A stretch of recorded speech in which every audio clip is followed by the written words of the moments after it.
Welcome to voice of Irfan.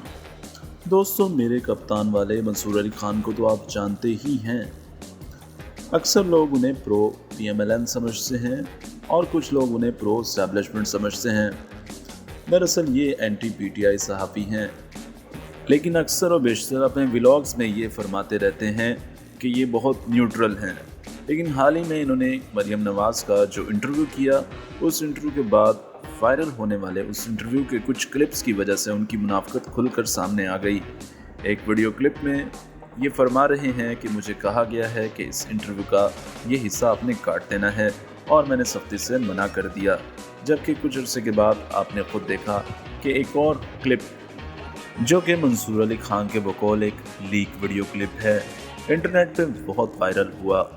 और इस video clip के आने के बाद आप खुलकर इनकी मुनाफ़कत का अंदाज़ा लगा सकते हैं। दरअसल ये उसी इंटरव्यू का एक वो हिस्सा था जिसे कि मरियम नवाज़ के कहने पे काटा गया था। आइए हम आपको ये दोनों वीडियो क्लिप्स दिखाते हैं।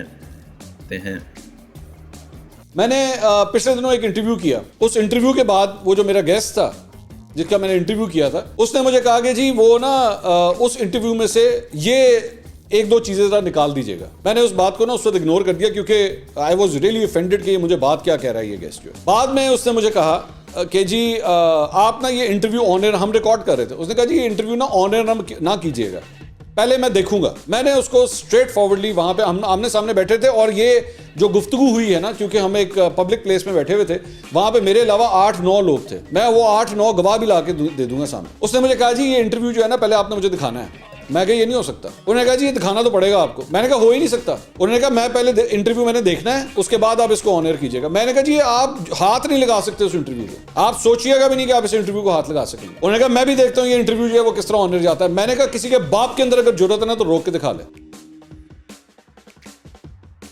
इसको भी अभी ना करें प्लीज, मैं पहले सुन लूं सवाल, क्योंकि मेरे पास तो कोई गाड़ी नहीं भाई। नहीं, यूएई की रॉयल फैमिली से आपने 2009-2010 के अंदर, कहाँ है ये, रिकॉर्ड में है? ये JIT की रिपोर्ट में आया हुआ है, क्या डिक्लेयर्ड है आपके रिटर्न्स के अंदर।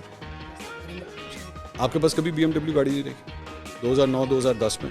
मैं आपको एक्सप्लेन कर देता हूँ, मैं पूरा एक्सप्लेन कर देता हूँ।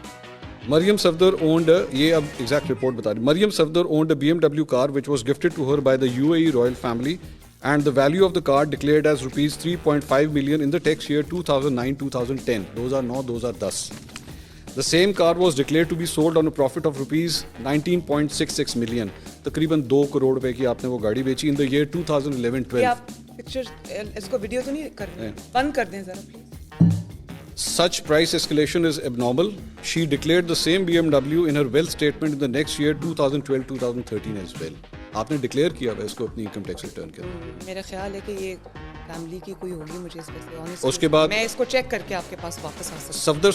सफदर साहब ने उसके बाद मेरे पास वैसे कभी BMW, आपकी वो कौन सी गाड़ी थी जो नैब के दफ्तर के बाहर हिट हुई थी? वो थी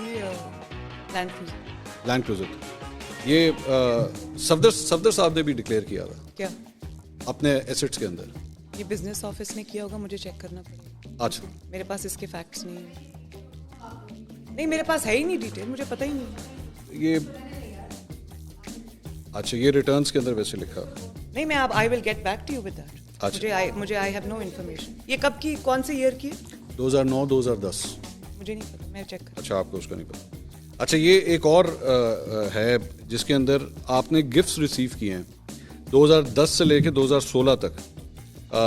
2010 के अंदर जो है वो आपने गिफ्ट्स रिसीव किए तकरीबन 31 मिलियन के अप्रॉक्सीमेटली। 3, मुझे नहीं पता, ये तो आपके टेक्स्ट में डिक्लेयर हुआ हुआ है। फैमिली ने ये सारी JIT के अंदर है। JIT